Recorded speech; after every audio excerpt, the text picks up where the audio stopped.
श्रद्धावान लभते ज्ञानम। तो गुरु का वचन इतना अच्छा लगे, इतना प्रिय लगे कि मतलब एकदम से निश्चय हो जाना चाहिए कि गुरु जो हमारा कहता है वो बिल्कुल सत्य कहता है, बिल्कुल झूठ नहीं कहता, बिल्कुल कि तू आत्मा है, शरीर नहीं है।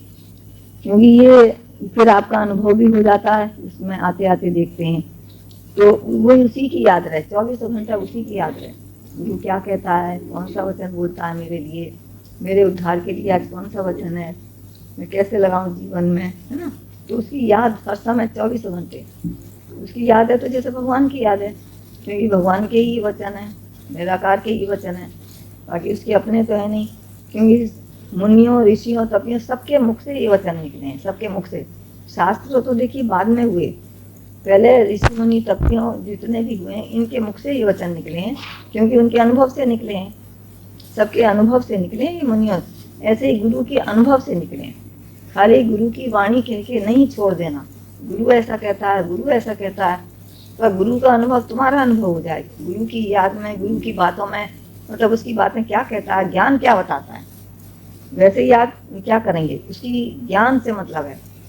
ज्ञान कैसे बताता है, वो कहता है मन इंद्रियों पर कंट्रोल करो, शरीर तू है नहीं, तू आत्मा है, तेरे मन नहीं है, तेरे में बुद्धि नहीं है, तेरे में अहंकार नहीं है, लोभ मोह तेरे में नहीं है, है ना, ये सारी बातें तेरे में है ही नहीं, तू तो है ही आत्मा। तो ये वचन जो वो बताता है उसको याद रखना है कि मैं कैसे हूँ, ऐसे अपना अनुभव हो जाए, यहाँ सत्य सत्य लगे सारी बातें।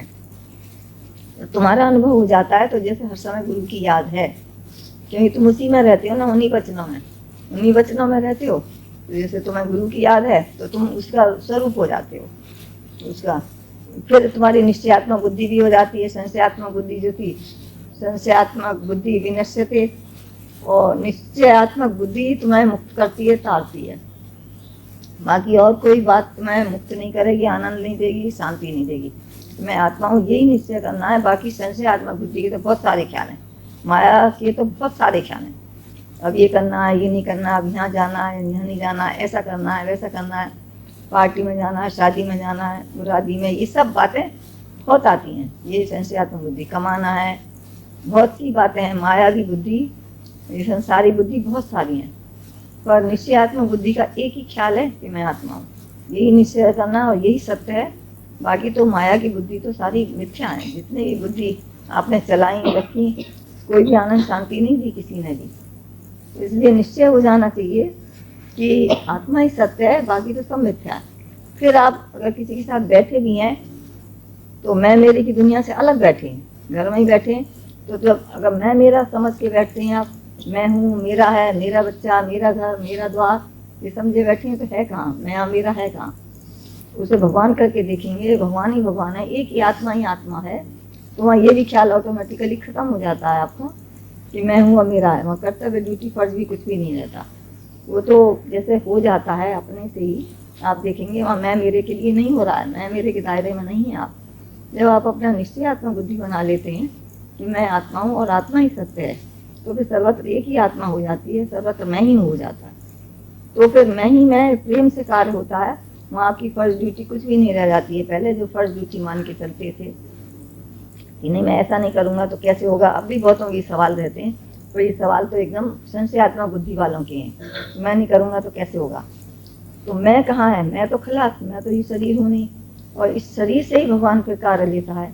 तो कार्य लेता है तो कैसे लेगा, वो फिर तुम्हारे निष्काम कर्म हो जाते हैं, निष्काम कर्म हो जाते हैं। क्योंकि वहाँ तुम्हें अहंकार और फल की इच्छा नहीं है, कर्म के फल की इच्छा नहीं है कि मैं कैसे कर रहा हूँ कैसे नहीं कर रहा, उसमें तुम्हारा उधर ध्यान नहीं है। तुम तो भगवान देख के कार्य करते जाते हो कि सर्वत्र ही भगवान, उसके लिए जो कार्य करोगे, उसके लिए जो तुमसे कार्य होंगे वो निष्काम कर्म ही होंगे। क्योंकि वहाँ तुम्हारी इच्छा नहीं है, इच्छा होती है दूसरे से।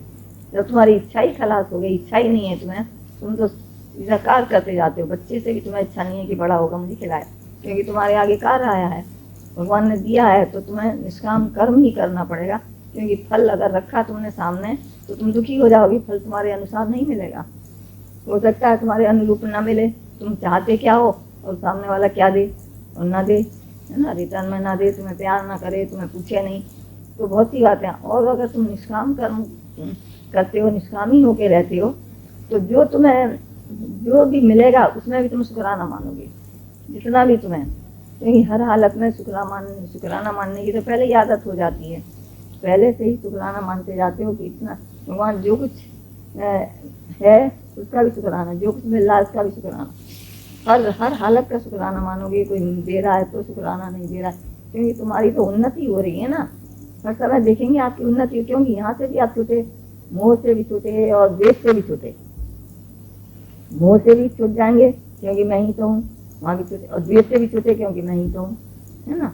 मोह वाले से भी मोह नहीं है क्योंकि मैं ही तो हूँ, और दूसरा है ही नहीं, दूसरा देख के ही आप सब काम करते हैं ना।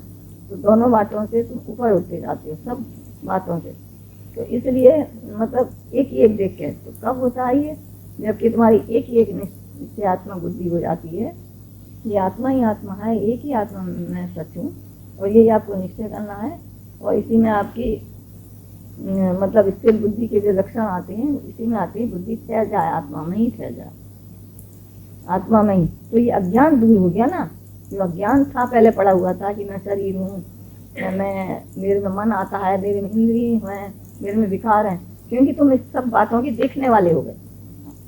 देखने वाले हो गए तो कौन देख सकता है, पहले वाला जो है वही तो बाद वाले को देख सकता है।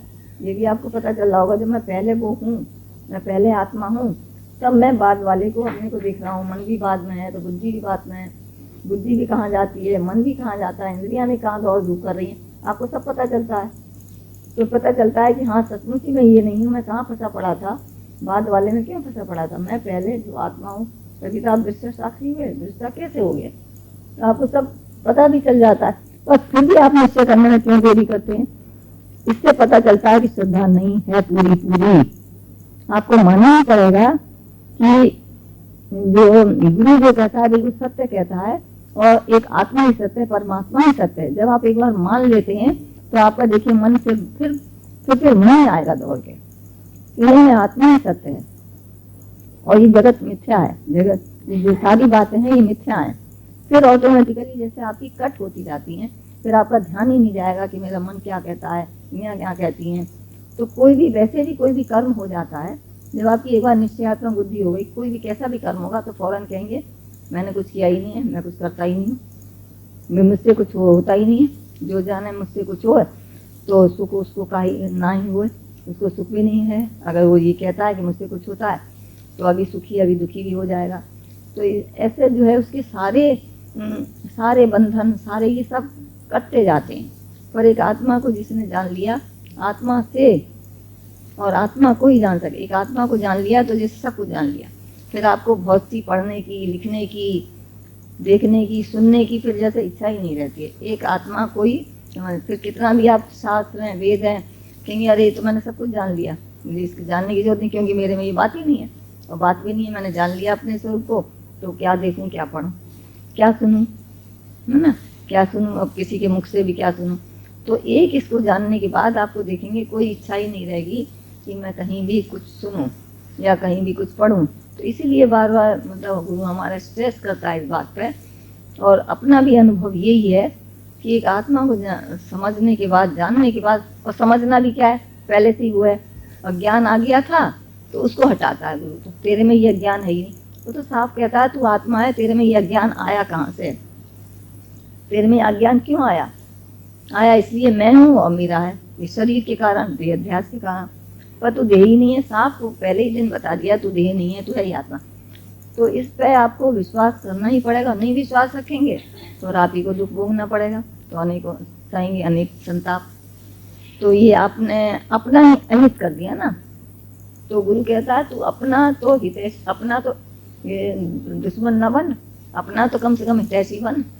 मनुष्य स्वयं कोई किसी का दुश्मन नहीं है जगत में, और कोई अज्ञानी भी नहीं है। खाली ये मैं मेरे का पर्दा, ये अहंकार का पर्दा ये आ जाने से अज्ञानी हो गया और स्वयं ही अपना दुश्मन बन बैठा, क्योंकि मैं हूँ मेरा। तो मैं मेरे का अगर ख्याल नहीं है और मैं आत्मा हूँ ये अगर ध्यान है, तो देखिए ना तो आप अपने दुश्मन है, ना दूसरों का देखेंगे कि मैं दुश्मन ही नहीं हूँ। और पहले अपना ही दुश्मन नहीं, मतलब नहीं बनना है, अपना ही दुश्मन बन बैठा है। कोई दुनिया में किसी का है नहीं दुश्मन, तो अपना ही पुरुषार्थ है और अपने ही। पर ये भी है कि गुरु के उसमें रहते हैं कि गुरु जो कहता है वो बिल्कुल ठीक कहता है और वही हमारा हितैषी है, तो ये मानना भी ये पड़ेगा क्योंकि उसी ने बताया, उसी के अनुभव से, और फिर आपका भी अनुभव पक्का होता है। फिर ये भी आ जाता है, अरे मैंने अपने को जाना, मैंने कोशिश की, तो अगर वो न मिला होता तो कोशिश भी कैसे होती। उसी की कृपा भी होती है, उसी की दृष्टि भी पड़ती है, उसी की आत्मिक दृष्टि पड़ती है, तो ऐसा हो भी जाता है। अगर वो आत्मा करके ना दिखे, ना बताए, तो आप देखिए जान भी नहीं सकेंगे, है ना। तो उसकी दृष्टि आत्मिक पड़ती है, उसका अपना अनुभव भी होता है, फिर तुम्हारा भी अनुभव यही होता है, बाद में होता है ना। तो इसलिए ये आपको कैसे रहना है, आत्मिक दृष्टि रखनी है हर समय, और निश्चयात्मक बुद्धि आत्मा में ठहर जाए, बाकी संशयात्मक बुद्धि खलास हो जाती है। वहाँ बहुत सी माया की बुद्धि है, बहुत सी क्या हमें ये फर्ज है, हमें ये ड्यूटी है, ये करना है, वो करना है। अब आपको कुछ नहीं करना, स्वतः ही शरीर से कार्य होगा। उसको ऑन कर देते हैं स्विच को, तो मशीन जैसे चल पड़ती है, ऐसे ही कार्य आगे होते जाते हैं।